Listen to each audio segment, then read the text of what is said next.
inteligencia de la fuerza. Posible. Hacia Irak.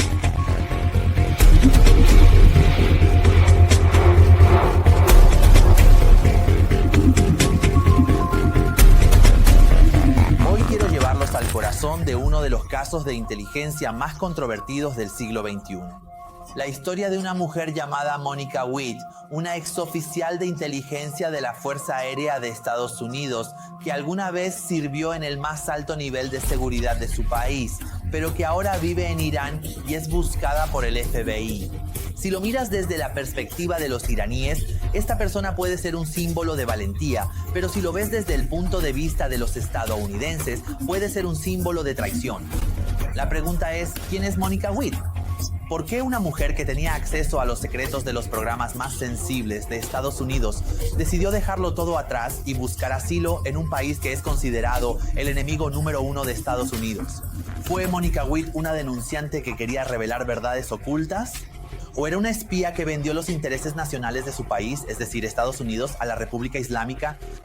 O tal vez también podrían existir especulaciones de que pudo haber sido una espía doble. Algo parecido a la señora Catherine Shelton y sus conexiones especiales que causaron tanto revuelo. No podemos estar 100% seguros de cuál de estos escenarios es correcto, pero probablemente al final de este video muchas de estas dudas se aclararán para ustedes. Saludos a todos. Yo soy Hades Farrokh, aquí en Persian Trend, y estoy a su servicio con otro caso informativo.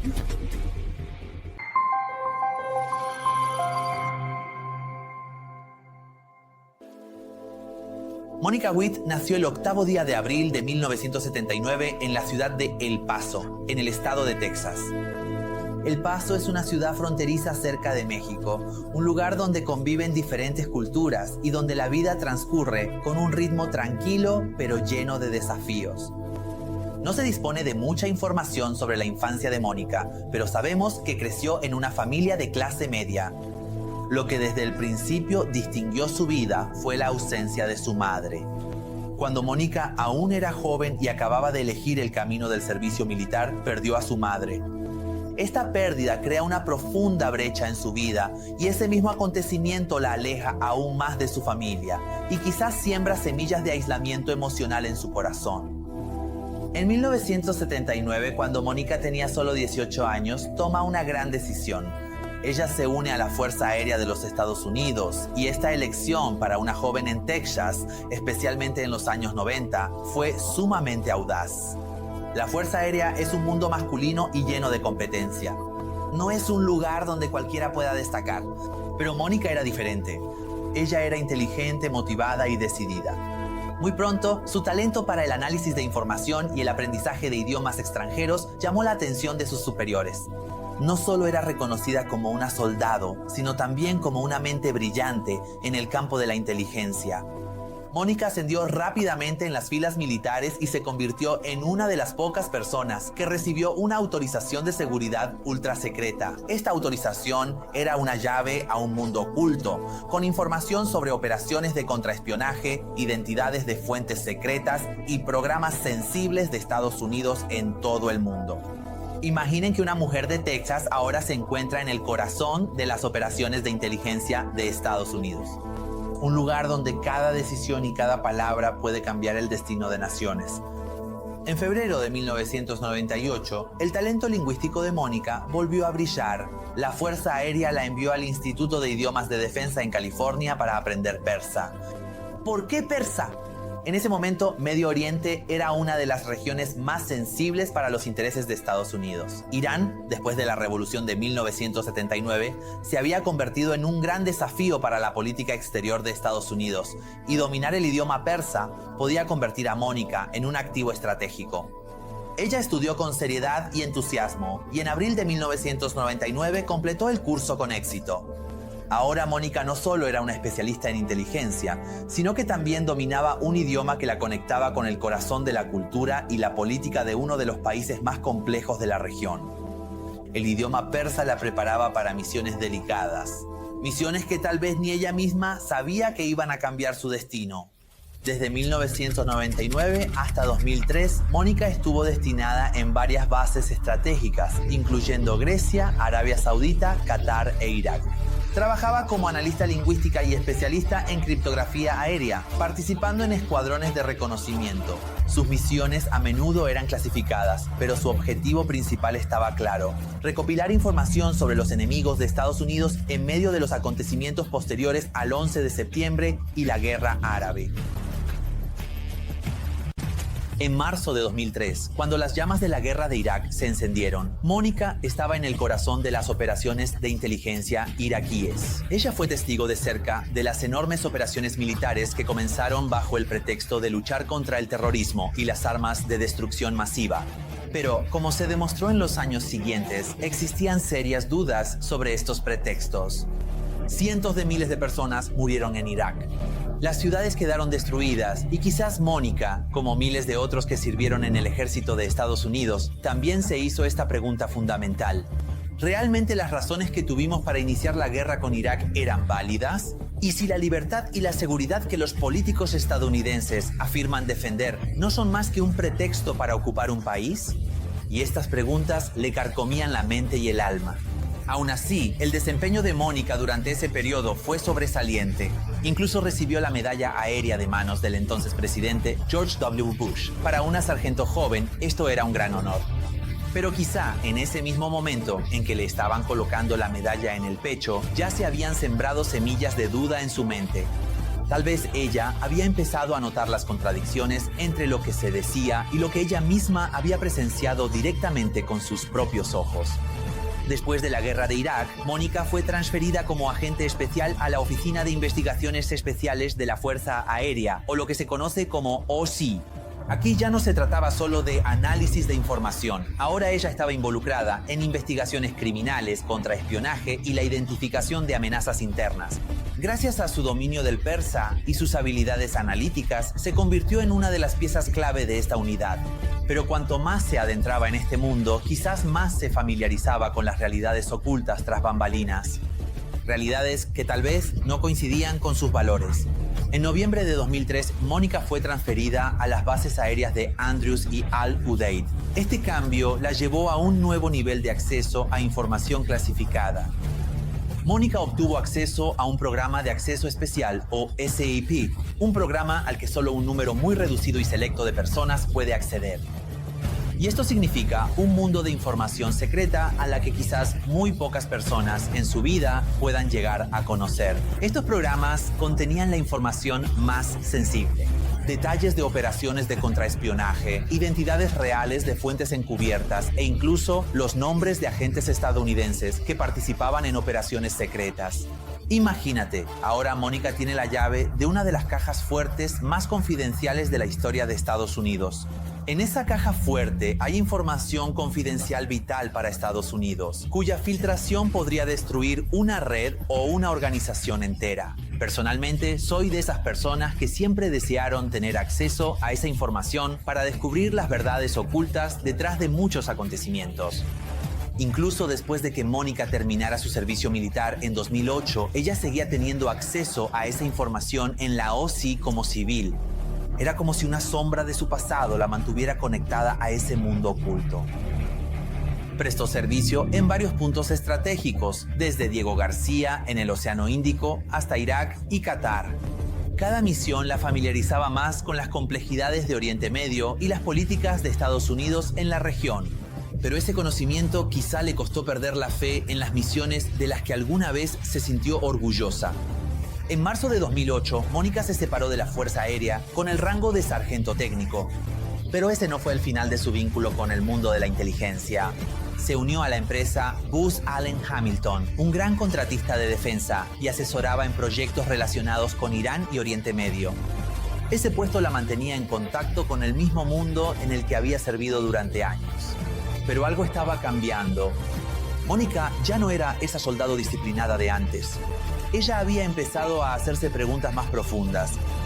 En 2010, Mónica se retiró de la colaboración con las agencias de inteligencia y perdió su autorización de seguridad de alto nivel. Para alguien que había trabajado durante años en los niveles más altos de inteligencia, esto podía ser un gran shock.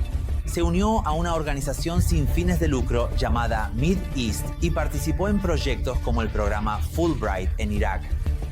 Pero estas actividades no podían llenar el vacío interior que sentía. En 2012 aparecieron las primeras señales del cambio en Mónica. Mónica publicó 2 artículos en la revista de Asuntos Internacionales de la Universidad George Washington, donde ahora era estudiante. Pero lo que realmente llamó la atención fue un artículo que publicó en Press TV, el medio estatal iraní. En ese artículo, Mónica acusó al ejército de Estados Unidos de tener una cultura que tolera el acoso sexual. Ese artículo fue como una señal de alarma. Mónica ya no era solo una analista. Poco a poco, se estaba convirtiendo en una crítica. En la Universidad George Washington, los compañeros de clase de Mónica la describían como tranquila y reservada. Pero cuando hablaba de sus experiencias en el ejército, parecía que su tono cambiaba. En sus relatos hablaba de ataques con drones ilegales, la matanza de niños y la incompetencia de los comandantes.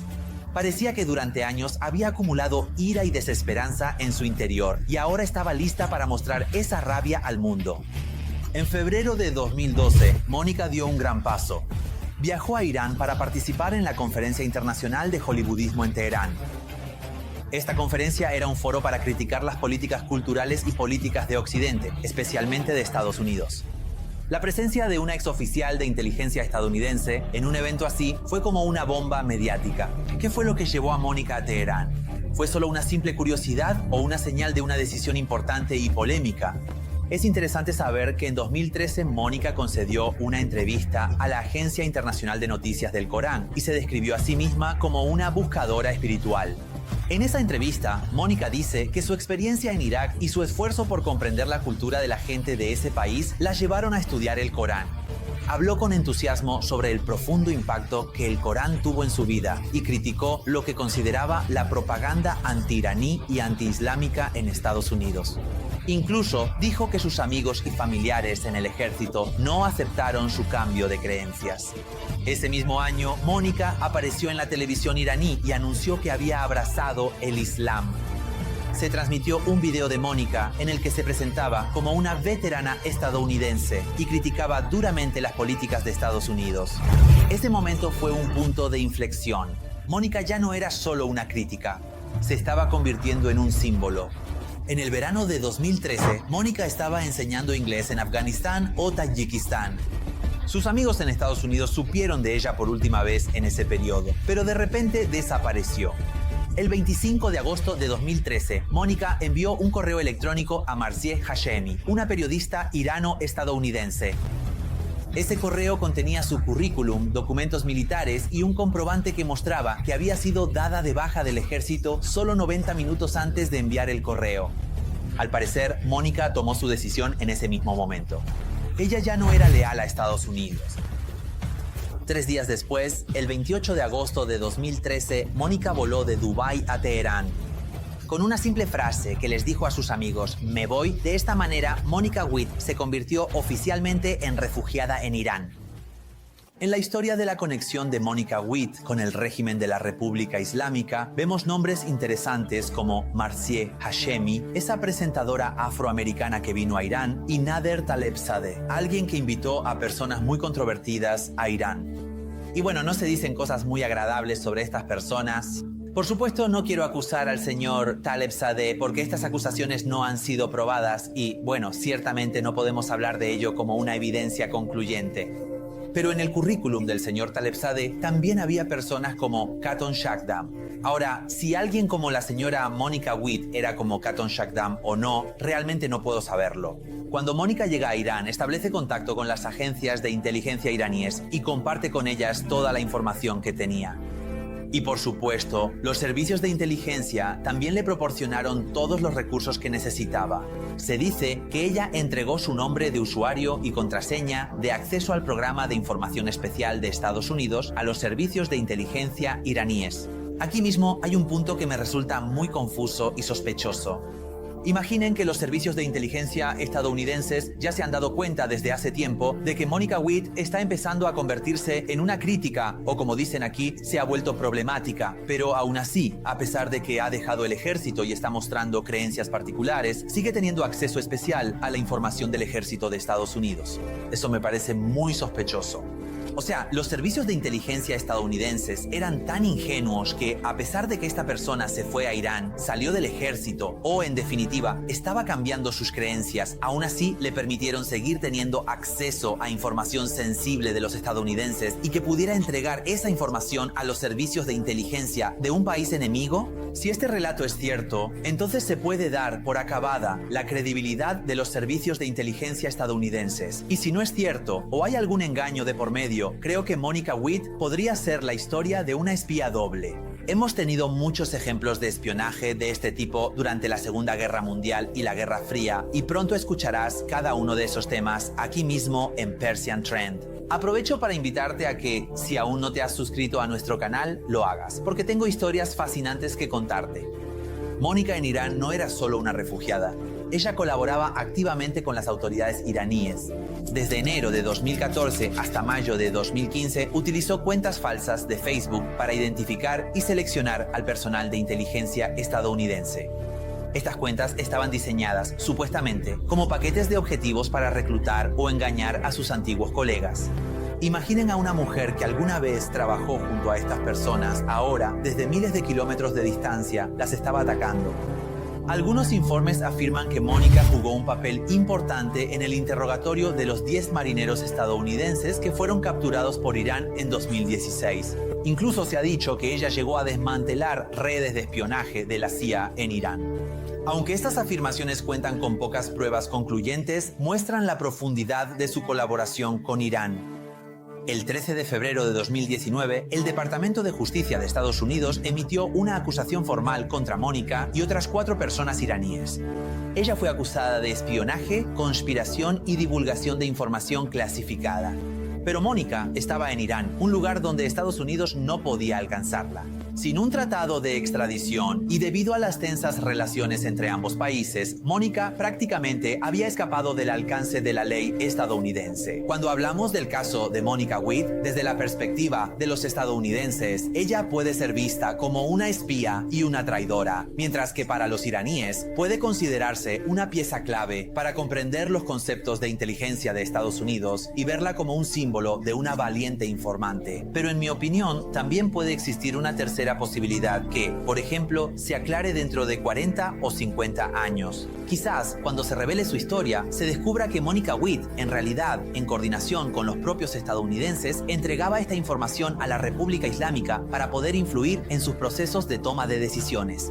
Por supuesto, la tercera versión es solo una suposición mía y realmente no puedo estar seguro de ella. Quizás esta conjetura mía se deba a que he leído numerosos expedientes de inteligencia y seguridad de la época de la Guerra Fría y la Segunda Guerra Mundial, donde he visto muchos escenarios similares. Pero bueno, realmente esto es solo una suposición mía, así que no se enfoquen demasiado en este tercer escenario. Y por ahora, tengan en cuenta los escenarios 1 y 2 que mencionan los estadounidenses y los iraníes.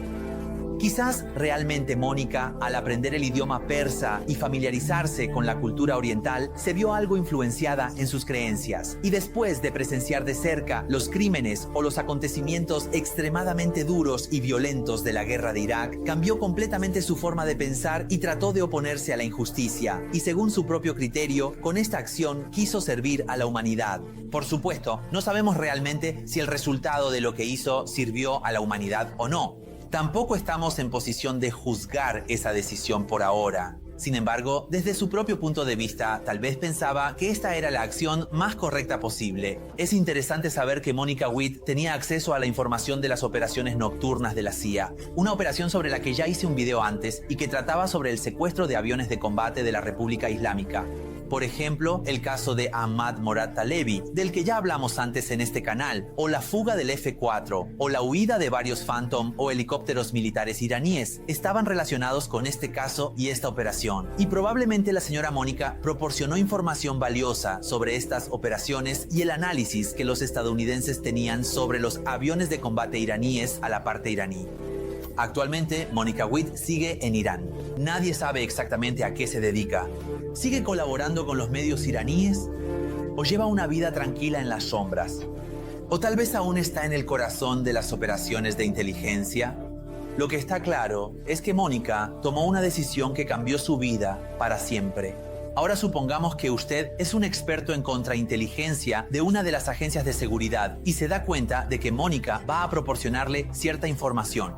Teniendo en cuenta las operaciones en las que ha participado, su historial en inteligencia y seguridad y los contactos que ha tenido como Marzieh Hashemi y Nader Talebzadeh, ¿la consideraría una fuente confiable o confiaría en su información? O tal vez piensa que podría ser una agente doble y que hay otras operaciones ocultas detrás de esta fuga. ¿Cuál es su opinión? Leo todos sus comentarios y responderé en la medida de lo posible. Hasta el próximo video, que Dios los cuide.